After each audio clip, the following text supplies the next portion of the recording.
Oi pessoal, eu sou Ioana Viana, aluna de Medicina da Universidade Federal do Cariri e monitora de Semiologia, e dando continuidade aos vídeos semanais de exame físico, vamos falar um pouquinho hoje sobre osteomuscular.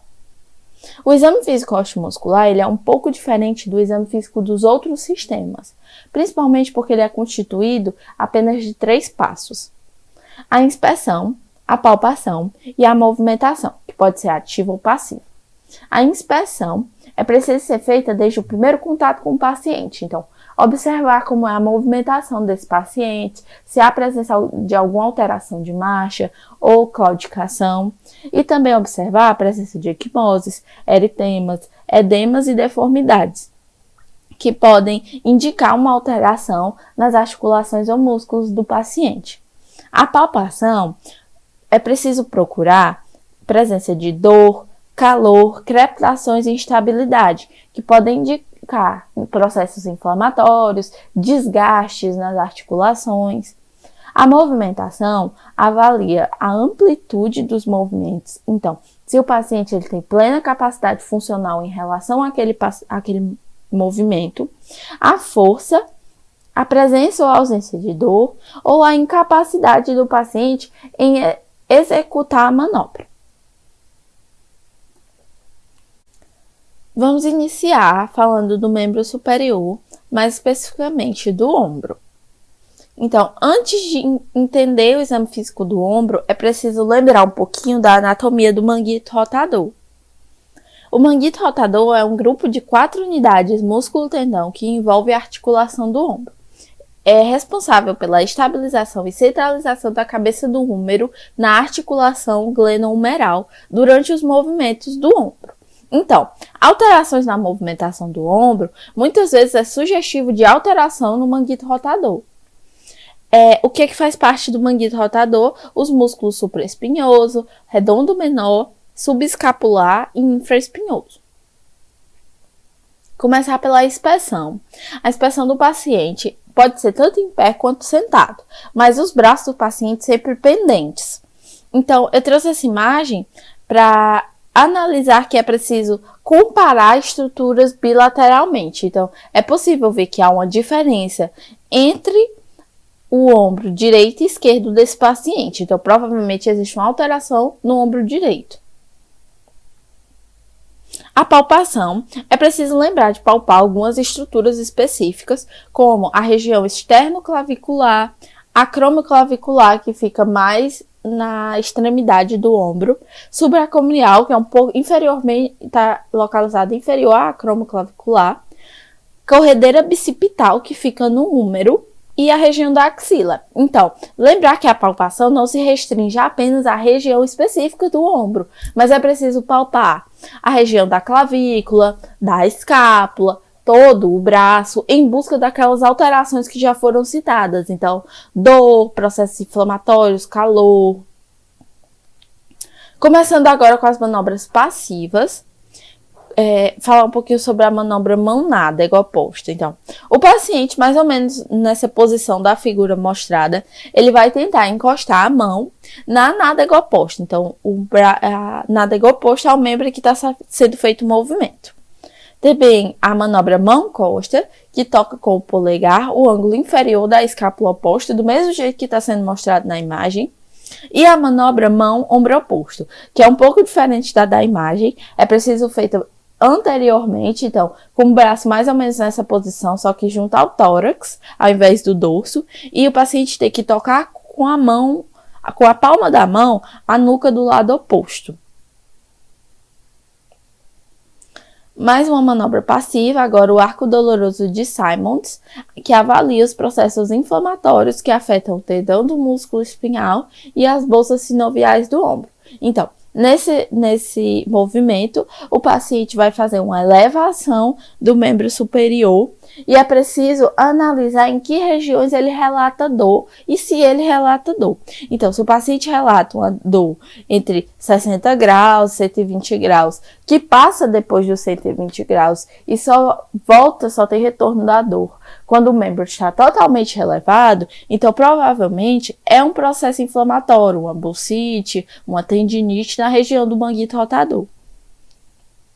Começando agora as manobras ativas. Nessas manobras, o examinador ele vai ter um papel mais importante. Então, o paciente não vai fazer as manobras sozinho. Começando pela manobra de Okun, que avalia a tendinite no manguito rotador. O paciente ele apoia a mão do lado lesado no ombro contralateral, enquanto passivamente o cotovelo é elevado. A manobra começa, digamos, vamos avaliar, é avaliado o membro superior direito, então o ombro direito. Começa com a mão direita no ombro esquerdo, enquanto o cotovelo ele está junto ao tórax. E o examinador ele vai elevar esse cotovelo até onde o paciente consegue ou até presença de dor. É positivo se houver dor, então, se houver dor, existe uma tendinite no manguito rotador. A manobra de Jobe avalia a lesão do músculo supraespinhal. A manobra é realizada pela elevação ativa contra a resistência do membro superior em rotação interna. Então, o paciente com os membros superiores estendidos e o polegar voltado para o chão, então em rotação interna, tenta elevar o membro superior, enquanto o examinador vai fazer uma contra-resistência para baixo. A resposta é positiva se há aparecimento de dor na face anterolateral do ombro, acompanhada ou não da diminuição da força ou incapacidade para a realização do movimento. Sugere uma tendinite ou uma ruptura supraespinhal. A manobra de Neer avalia a compressão das estruturas do ombro entre tubérculo maior do húmero e acrômio. A manobra consiste na elevação passiva do membro superior em rotação interna, com a escápula estabilizada pelo examinador. Então, o paciente ele vai novamente estender o membro superior, dessa vez um por vez, é avaliado um lado de cada vez, com o membro superior estendido, com o polegar voltado para o chão, novamente em rotação interna. E o examinador, com uma mão, vai estabilizar a escápula do paciente e com a outra vai fazer a elevação passiva. Então, é o examinador que vai elevar o membro. A resposta é positiva quando há o aparecimento de dor no ombro ou no braço. Positivo na tendinite supraespinhal, na bursite e outros processos inflamatórios. A manobra de Argason consiste em opor resistência à supinação ativa com o cotovelo a 90 graus de extensão. Então, paciente com o braço junto ao tórax e o antebraço a 90 graus e com a palma da mão voltada para o chão, então em pronação, vai fazer um movimento de supinação. Então, ele vai tentar colocar a palma da mão para cima. Enquanto que o examinador com uma mão estabiliza a região do cotovelo e com a outra vai fazer uma contra-resistência ao movimento de supinação, que pode ser feita tanto pegando na mão do paciente quanto pelo pulso. É positivo quando houver dor, é um sinal de tendinite bicipital.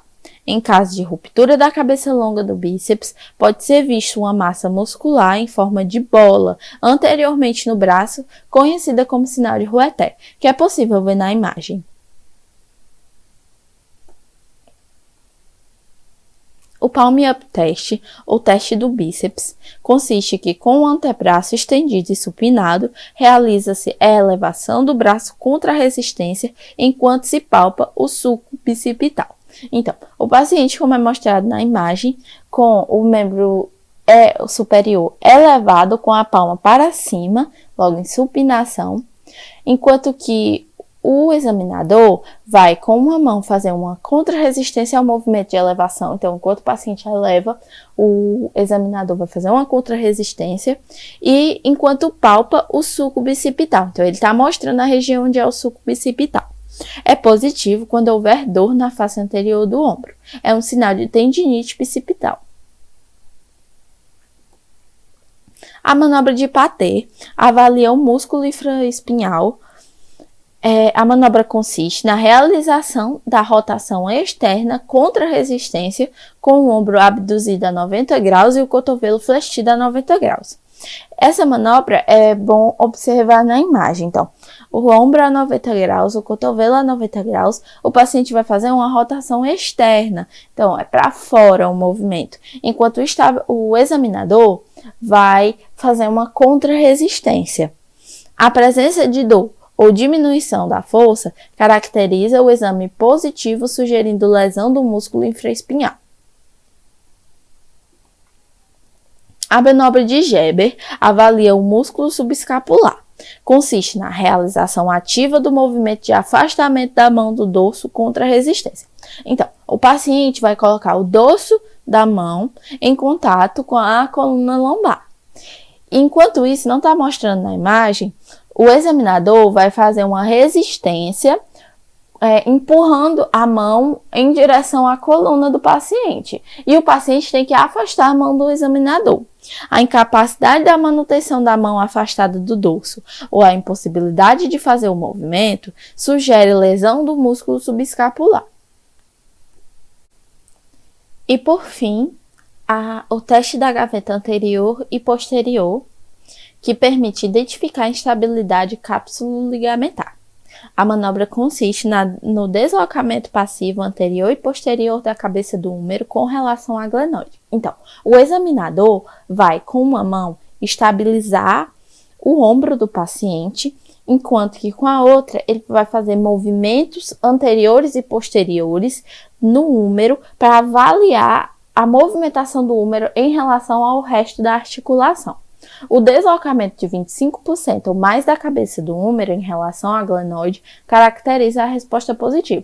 Então, é preciso repetir esse movimento em alguns pacientes que têm o movimento normal para entender como seria um paciente alterado. Olá, pessoal. Eu me chamo Ana Clara, sou monitora de semiologia da Faculdade de Medicina da UFCA e vou dar continuidade ao exame físico do aparelho osteoarticular. Vou falar um pouco sobre quadril. A articulação do quadril ela está localizada profundamente na pelve e tem como atributos mais notáveis a força, a estabilidade e a grande amplitude de movimento. A estabilidade da articulação do quadril, tão essencial para a sustentação do nosso corpo, ela deriva do profundo encaixe da cabeça do fêmur no acetáculo, de sua forte cápsula articular fibrosa e da poderosa musculatura que cruza a articulação e se insere abaixo da cabeça do fêmur, proporcionando uma ação de alavanca necessária para a movimentação do fêmur. Na inspeção do quadril, ela começa pela observação cuidadosa da marcha do paciente, quando ele entra na sala. Deve-se inspecionar a marcha quanto à largura da base, que deve ser de 5 a 10 centímetros de um calcanhar ao outro, ao deslocamento da pelve e também a flexão do joelho. Deve-se inspecionar também a parte lombar da coluna vertebral, à procura do grau de lordose. E com o paciente em decúbito dorsal, deve-se avaliar o comprimento dos membros inferiores em termos de simetria. Deve sempre inspecionar a superfície anterior e posterior do quadril, à procura de áreas de atrofia e contusão muscular. Não é possível detectar edema ou tumefação, porque a articulação ela é muito profunda. A palpação ela é realizada buscando se identificar possíveis pontos dolorosos, tumorações, deformidades ósseas e o tônus e o trofismo da musculatura. São importantes pontos de referência a espinha ilíaca antero-superior, a crista ilíaca, a espinha ilíaca posterior-superior, o trocânter maior e a tuberosidade isquiática. O nervo ciático ele encontra-se a meio caminho entre essas duas últimas estruturas na nádega, que é o trocânter maior e a tuberosidade isquiática. O pulso da artéria femoral ele pode ser palpado imediatamente abaixo do ligamento inguinal, em um ponto a média distância entre a espinha ilíaca antero-superior e a sínfase púbica. A musculatura periarticular ela é bastante potente e pode ser palpada em grupos. Flexores, que são os músculos da região anterior do quadril, o iliopsoas, o reto femoral e o sartório. Em abdutores, que são os músculos da região lateral do quadril, glúteos médio e mínimo. E extensores, que são os músculos da região posterior do quadril, glúteo máximo e isquiotibiais. E os adutores, que são os músculos da região medial do quadril, que são os adutores longo, curto e magno, o pectíneo e o grácil. Na palpação, a gente deve-se palpar os marcos ósseos da superfície do quadril. Em seguida, com o paciente em decúbito dorsal, solicita-se que ele coloque o calcanhar da perna, que está sendo examinada, sobre o joelho oposto. Palpa-se, então, as estruturas inguinais. O ligamento inguinal ele se estende da espinha ilíaca antero-superior até o tubérculo púbico. Nervo, artéria e veia femorais, eles dividem o ligamento inguinal sobrejacente em duas partes. Os linfonodos, eles estão aqui mais medialmente. Se o paciente sentir dor no quadril, palpa-se o psoas abaixo do ligamento inguinal, porém em um plano mais profundo. Com o paciente em decúbito lateral, o quadril flexionado, em rotação interna, palpa-se a bolsa trocantérica, localizada acima do trocânter maior. Normalmente, a bolsa isquioglútea, situada sobre a tuberosidade isquiática, ela não é palpável, exceto nos casos de inflamação. Falar um pouco agora dos testes. Primeiramente, a amplitude média dos movimentos do quadril é a seguinte: flexão vai entre 0 e 120 graus, que consiste exatamente em levantar a coxa em direção anterior de encontro ao abdômen. Abdução. A abdução, ela vai de 0 a 45 graus e ela consiste em afastar o membro inferior da linha média. A adução, ela vai de 0 a 30 graus e consiste em cruzar a linha média com o membro inferior, que é a adução. A rotação interna, que vai de 0 a 30 graus, e a rotação externa de 0 a 45 graus, que é exatamente utilizando a perna como referência para as medidas, roda-se o membro inferior interna e externamente. A extensão, ela vai de 0 a 30 graus e é feita com o paciente em decúbito ventral, elevando-se a coxa da superfície da mesa do exame, mantendo seu joelho levemente fletido. As rotações, elas também podem ser avaliadas com o quadril em extensão. Agora um pouco das manobras. A manobra de Patrick, ou Faber. Ela, como nós podemos ver aqui no vídeo, esse teste ele deve ser realizado com o paciente em decúbito dorsal e o examinador deve realizar, aqui, flexão, abdução do joelho e rotação externa do quadril do paciente. Este deve permanecer com o maléolo lateral apoiado na patela. Uma das mãos do examinador deve apoiar a pelve contralateral e a outra deve apoiar o joelho fletido. É aplicada uma força sobre esse. Se o paciente relatar dor, o teste de Patrick ele é considerado positivo. Teste de Gaensler. Ele testa a integridade da sacroiliaca. O paciente ele deve ser posicionado em decúbito dorsal, enquanto o examinador deixa um dos membros pendentes e o outro membro em flexão de quadril. E o joelho do examinador aplicará uma pressão de modo que o paciente poderá apresentar dor irradiada como sinal positivo. Teste de Laseg. Ele é usado para pesquisa de neurite do ciático, nas lombociatalgias comuns nas hérnias de discos, e o paciente ele vai encontrar-se em decúbito dorsal, com os membros inferiores estendidos. Testa-se primeiro o membro assintomático ou menos sintomático, e depois o membro afetado. Com a mão apoiando o calcanhar, eleva-se vagarosamente o membro por cerca de 30 graus. Quando há neurite, a manobra ela reproduz... Desculpa, gente. Então, quando há neurite, a manobra ela reproduz dor do paciente, podendo ser acompanhada de parestesia, e a prova de Lages é positiva quando o paciente reclama de dor na face posterior do membro examinado. No teste de Elve, avalia o encurtamento do músculo reto femoral. O paciente fica em decúbito ventral e deve-se solicitar ao paciente que ele realize flexão de joelho ativamente. Após isso, deve-se tentar encostar o calcanhar no glúteo de forma passiva.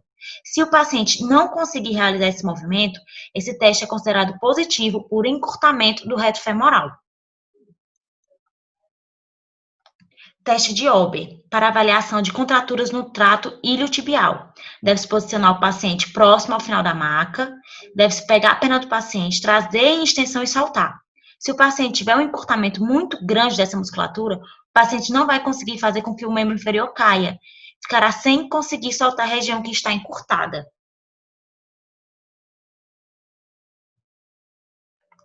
O teste de Trendelenburg é usado para verificar se há insuficiência do músculo glúteo médio. Esse músculo tem a importante função de manter a pelve nivelada durante a marcha.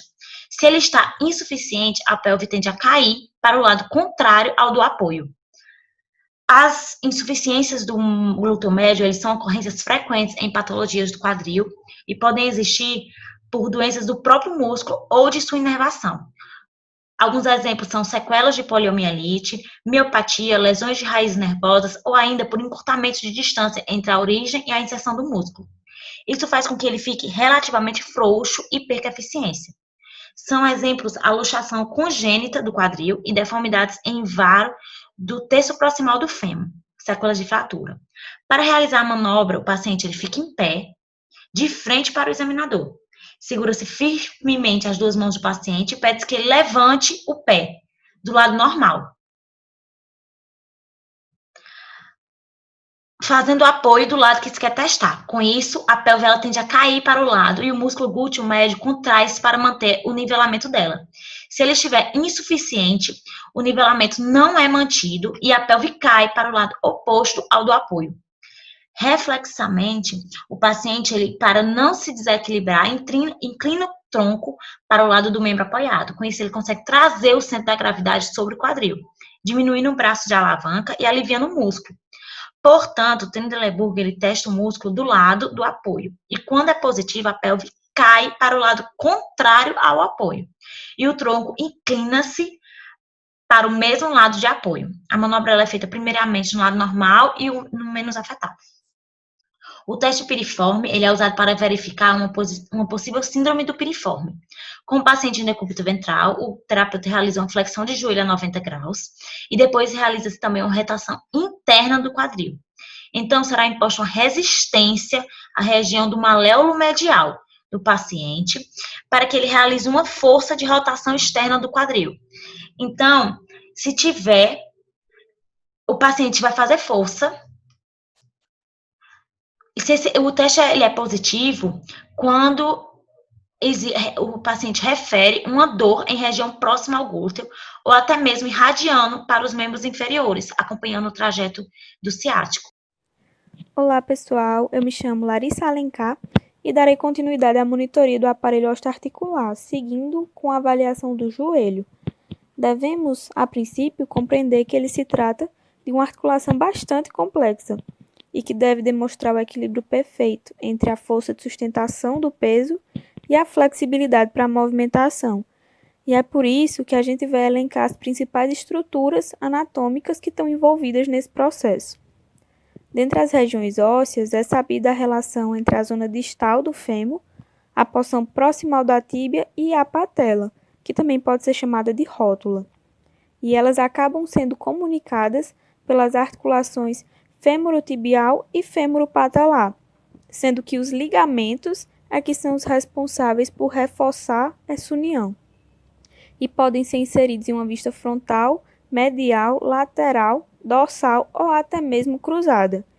E aqui a gente tem a apresentação do ligamento patelar, que estabiliza a rótula, dos ligamentos colaterais, tanto medial quanto lateral, que evitam o movimento lateralizado excessivo, e os ligamentos cruzados anterior e posterior, que impedem o deslizamento do fêmur sobre a tíbia, além de limitarem os movimentos de hiperextensão, hiperflexão e rotação. Outras estruturas que também conferem estabilidade ao joelho são as cartilagens, destacando-se os meniscos, por adaptarem o formato convexo do fêmur ao platô tibial, e também por apresentarem alta resistência para absorver cargas axiais. Mas não é por isso que a gente não vai esquecer das cartilagens articulares, que permitem o deslize da articulação. E esse deslize se torna ainda mais suave a partir das bursas, que são bolsas com líquido lubrificante para diminuir o atrito e a fricção. Existem 13 no joelho, mas aqui temos representadas a suprapatelar, a pré-patelar, a infrapatelar e a pes anserine. Tendo então conhecimento anatômico, a gente pode se aprofundar na semiologia, lembrando que no caso do joelho, o exame físico contempla mais uma vez aquelas etapas de inspeção, palpação, movimentação articular e realização de manobras especiais.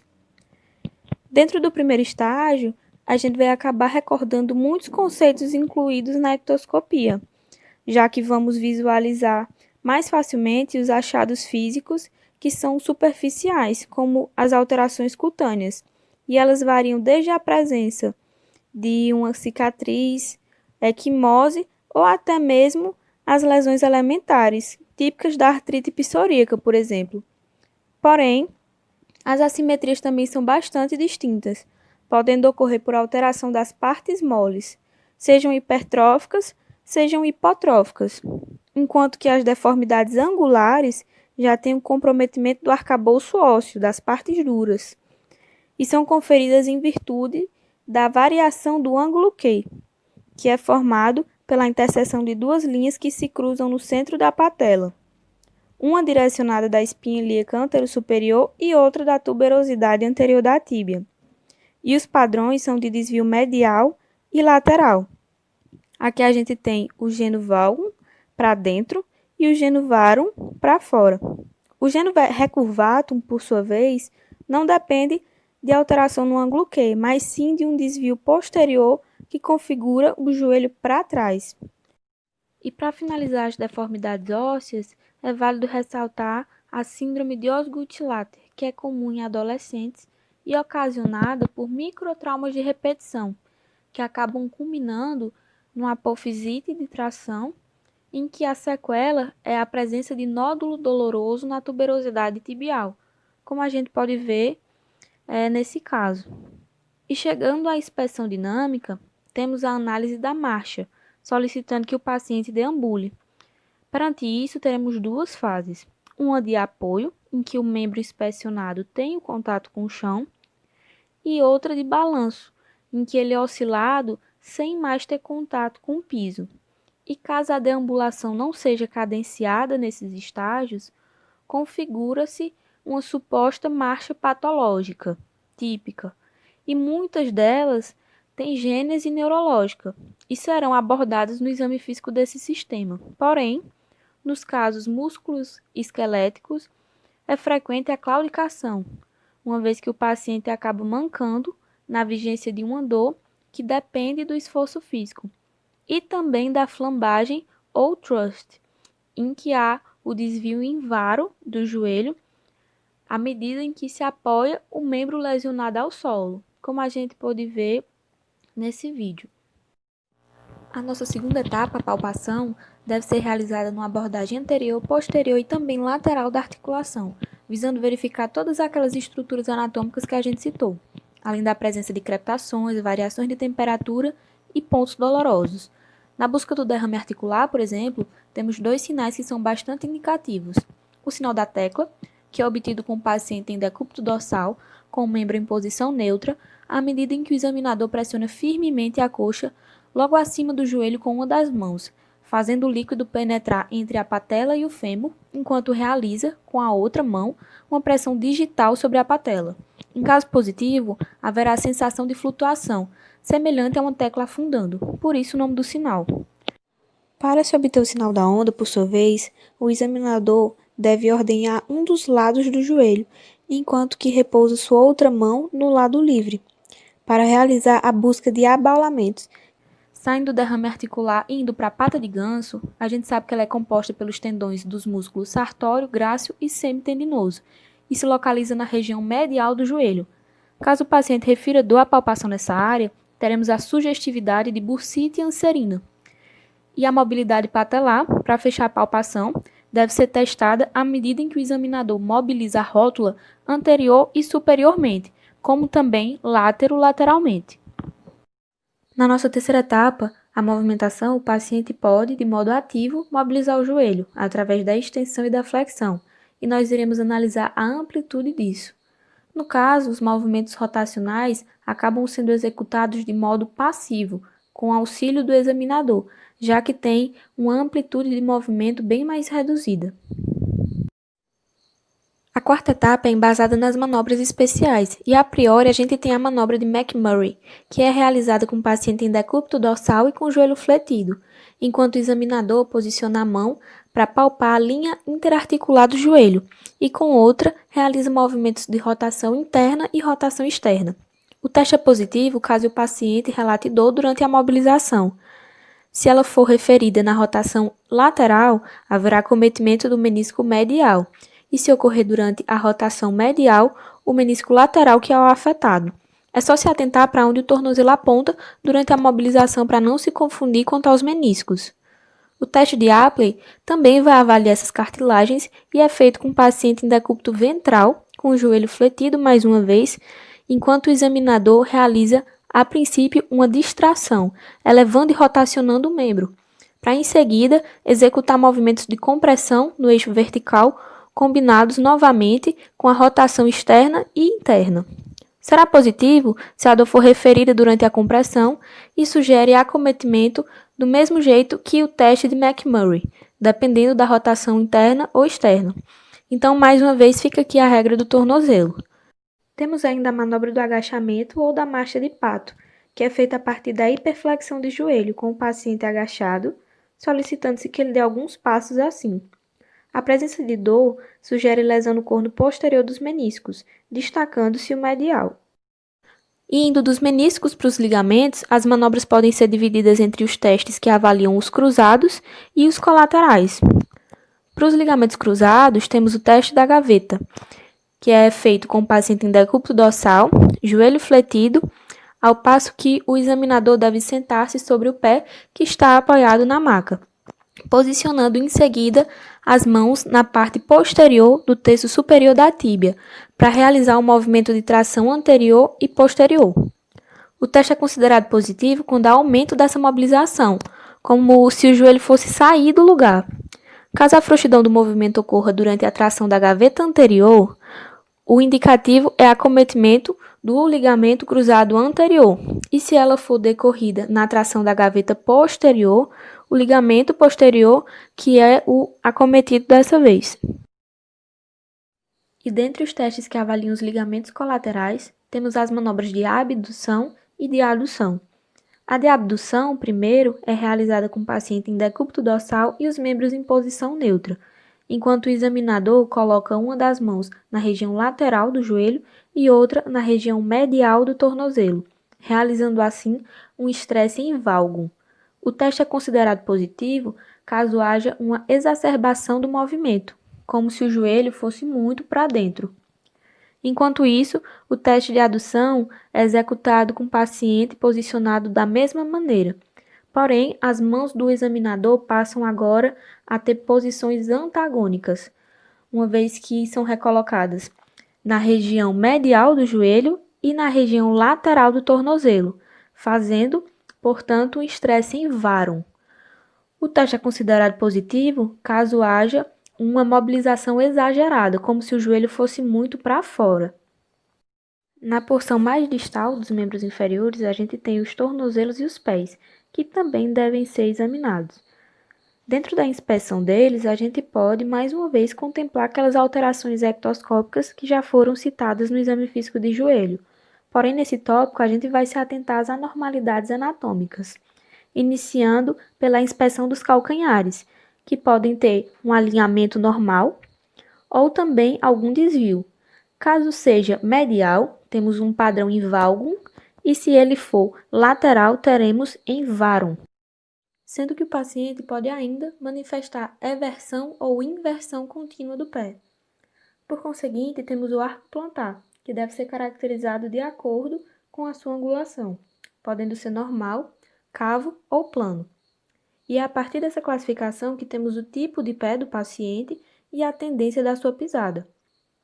O arco normal é o tipo mais comum, em que o pé apresenta uma pisada neutra e é também classificado como normal.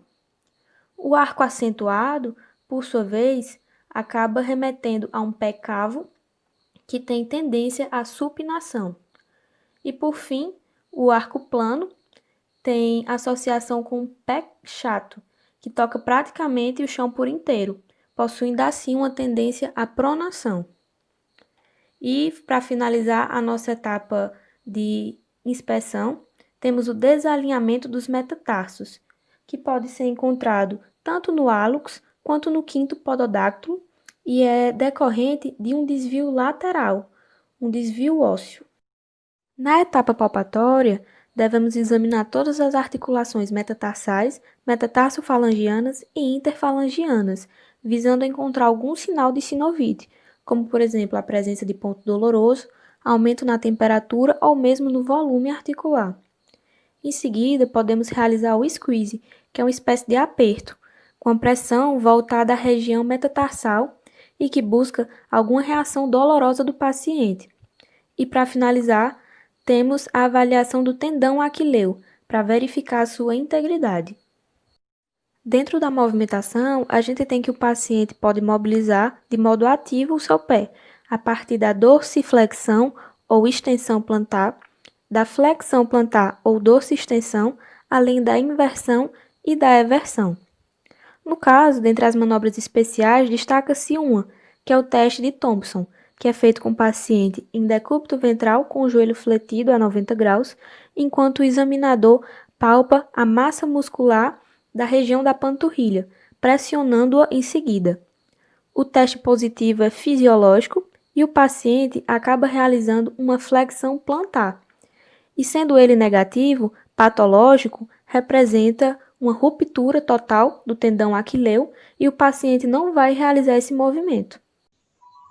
Dando continuidade ao exame físico osteoarticular, vamos falar agora sobre a coluna vertebral, que não tem nenhum segredo. Vamos ver inspeção, vamos fazer a palpação e a movimentação. Então, nós temos que a postura humana normal, ela depende da coluna vertebral. E a coluna vertebral, ela vai sofrer influência hereditária, ou seja, seu pai, sua mãe, sua constituição genética, vai sofrer influência ocupacional, ou seja, o meio ambiente, o seu estilo de vida, e vai sofrer influência da sua idade. Quando você estiver atendendo, muitos pacientes vão chegar com dor ao longo do trajeto da coluna ou em alguma região específica, certo?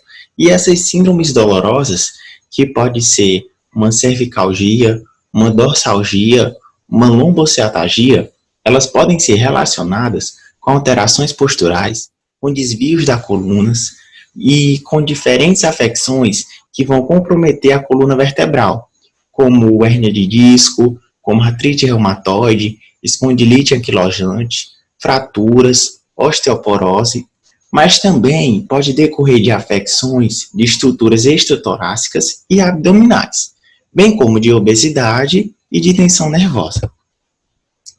Logo, vamos fazer o seguinte: a coluna vertebral, ela é composta por 7 vértebras cervicais, então C1 a C7, 12 vértebras torácicas, T1 a T12, além de 5 vértebras lombares e o sacro.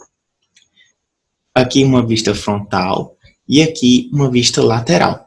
Perceba que na vista lateral nós conseguimos ver duas convexidades anteriores, aqui, que é a parte cervical e a parte lombar, e duas convexidades posteriores, que é a parte vertebral e a parte sacrococcígea.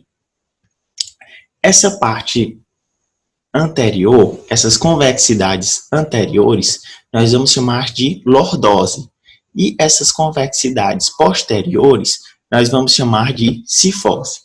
Então, o que nós vamos fazer num primeiro instante? Nós vamos observar a coluna vertebral como um todo, para ver se há algum desvio. E o que seria o desvio?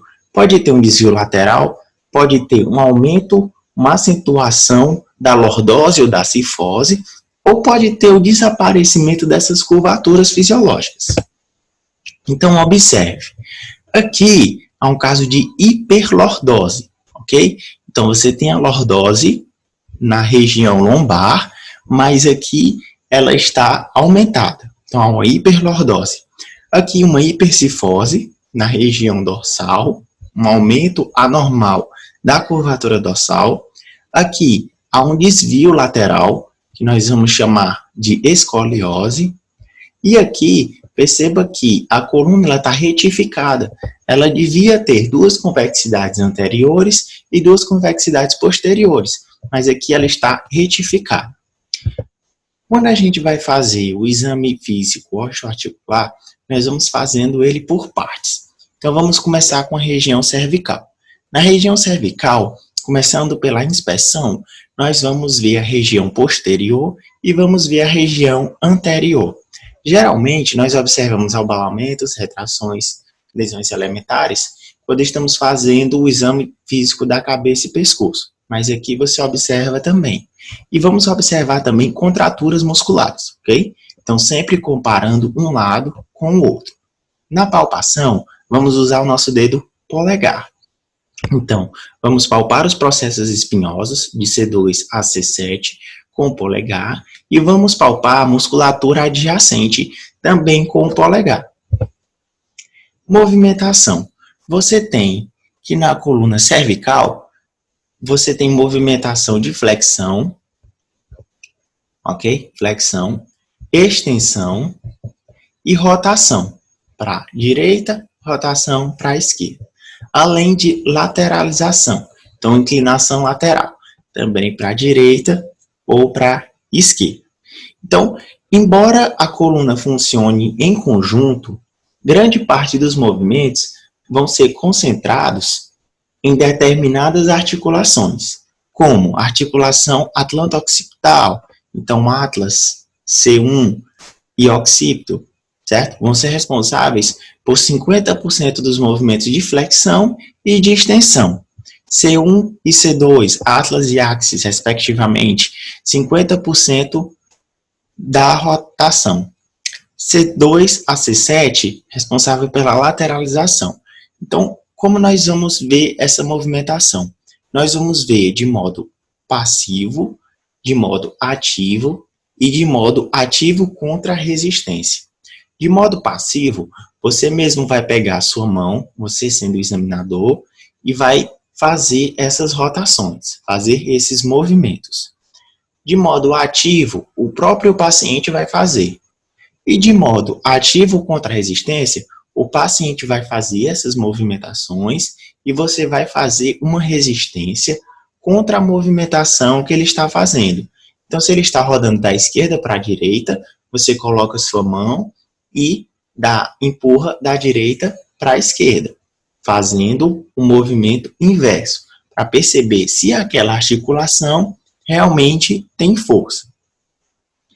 Então, você percebe que mesmo a coluna sendo um todo, um bloqueio em uma dessas articulações vão ser responsáveis por um movimento que não vai ser feito de uma maneira correta, de uma maneira adequada. Pode não ter força, pode não ter um movimento que seja completo. Tem aqui a manobra de Spurling, que é quando você estiver suspeitando de doença radicular. Então, como é que você vai fazer? Você pode dividir ela em 3 partes, certo? Então, a primeira parte, você vai fazer uma extensão. Você pega a cabeça do paciente e faz uma extensão. Não faz uma extensão completa, ok? Faz ali mais ou menos até metade. Se o paciente começar a referir dor, você para não causar nenhum tipo de iatrogenia. Depois dessa extensão, você vai fazer uma lateralização para o lado em que o paciente referir o sintoma. Então, o paciente referiu do lado direito, você faz a lateralização, para o lado direito. Fez a lateralização para o lado, você observa também se o paciente está sentindo ou não dor. Depois, você vai fazer uma pressão de cima para baixo. Observe. Extensão, lateralização e agora uma força, uma pressão de cima para baixo. Você vai aumentando gradativamente a força, sempre observando e perguntando se o paciente está referindo dor, ok? Depois da parte cervical, nós vamos para a parte torácica. Então, nós vamos observar simetria das escápulas, ver se elas estão ali na mesma altura, simetria dos ombros, ver a curvatura fisiológica, e essa inspeção vai ser tanto sentado quanto em pé, em ortostase. A palpação, vamos palpar também partes moles e ossos. Então, com o polegar você palpa os processos espinhosos, as cartilagens, vê se o paciente refere dor.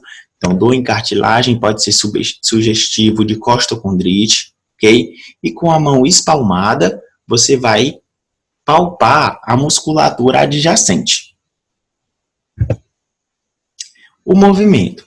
Então, a gente já falou que a coluna ela funciona em conjunto. Então, esse movimento ele não é propriamente torácico, mas tóraco-lombar, ok? Então, você vai fazer a rotação dorsal, você vai ver inclinação lateral, certo?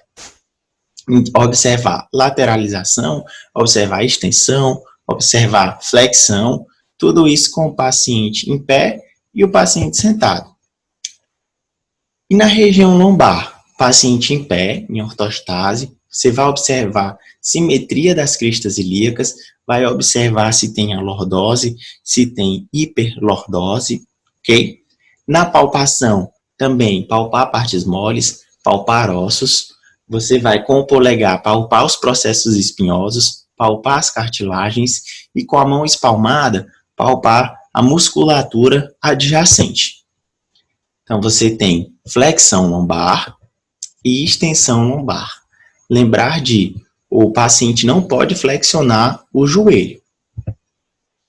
E o teste de Schober. Você vai pegar as cristas ilíacas. Então, palpou crista ilíaca direita, palpou crista ilíaca esquerda, bem no centro, você vai colocar uma fita métrica e medir 10 centímetros. Depois, você vai pedir para o paciente se inclinar como se fosse tocar o chão e manter os joelhos estendidos. Então, com os joelhos estendidos, ele vai descendo até tentar tocar o chão e você faz uma nova medição. Nessa nova medição, tem que aumentar geralmente uns 5 ou 6 centímetros. Esse é o normal. Esta foi a nossa referência. Em caso de dúvidas, estamos também no Instagram. Obrigado por assistir e até a próxima aula.